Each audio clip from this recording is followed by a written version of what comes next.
Breaking news చూస్తున్నాం. గత ప్రభుత్వం రాష్ట్రంలో చెత్తపై పన్ను విధించిన సంగతి తెలిసిందే. తాము అధికారంలోకి వస్తే చెత్త పన్ను రద్దు చేస్తామని కూటమి ఎన్నికల వేళ ప్రచారం చేసింది. ఈ నేపథ్యంలో నేడు చెత్త పన్ను రద్దు బిల్లును ఏపీ పురపాలక శాఖ మంత్రి నారాయణ అసెంబ్లీలో ప్రవేశపెట్టారు. ఈ బిల్లుకు శాసనసభ ఆమోదం తెలిపింది.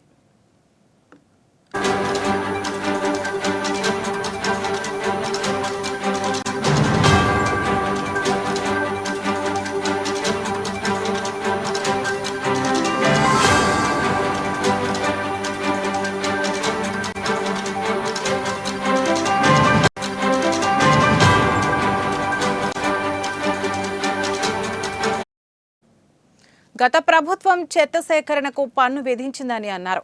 రాష్ట్రంలోని 40 మున్సిపాలిటీల పరిధిలో పన్ను వసూలు చేస్తుందని తెలిపారు.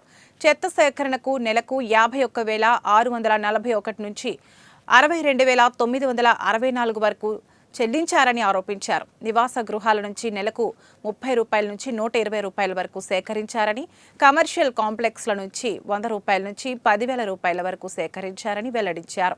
చెత్త పన్నును నిరసిస్తూ మహిళలు నాడు ధర్నాలు కూడా చేశారని మంత్రి నారాయణ వివరించారు. పన్ను చెల్లించలేదని తాగునీటి సరఫరా నిలిపివేయడాన్ని కూడా మనం గతంలో చూశామని పేర్కొన్నారు. చెత్త పన్ను తొలగిస్తామని తాము ఎన్నికల్లో హామీ ఇచ్చామని, ఆ మేరకు ఇప్పుడు మాట నిలబెట్టుకుంటున్నామని మంత్రి నారాయణ స్పష్టం చేశారు.